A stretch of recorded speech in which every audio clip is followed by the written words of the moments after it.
Phragmites. It covered about 7,000 acres at Ogden Bay, but this year the weather pattern and some helpful livestock have helped clean up the wetlands. Wet weather spent the last few months avoiding Ogden Bay. That doesn't stop the growth of Phragmites in the marshes. It has no wildlife value whatsoever. The seeds are too small for animals to eat, and it grows too tall and too thick for anything to nest in. The weed chokes out all native plants and grasses, and it's costly to fight. It costs $50 per acre to spray the weed from the air, $150 to mow or roll it per acre on the ground. And the manager of Ogden Bay has a farming background, and he knows cattle grazing is free.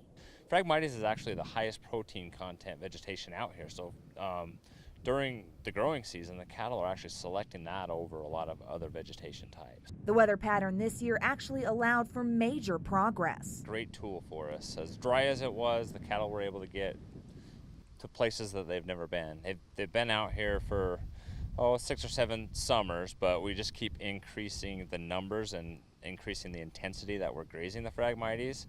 And this year they covered thousands of acres. Cattle grazing on the land makes a big difference. Native grasses flourish with the Phragmites gone. Ray Hancock's cattle have been grazing for the last 9 years at Ogden Bay. He says this doesn't just benefit the state's wallet. There's a huge increase in waterfowl usage. The first year we were out there, we saw 1 duck nest the whole summer. Now there are dozens of duck nests, and there were no goose nests in the areas that we grazed the first year we were out there. Now in the spring, if you come out, there will be probably a couple hundred broods of geese out there. And the cattle will keep coming back. The Ogden Bay manager says that intensive grazing will be part of the plan for years to come. Reporting in Hooper, I'm Alana Brophy, News 4 Utah.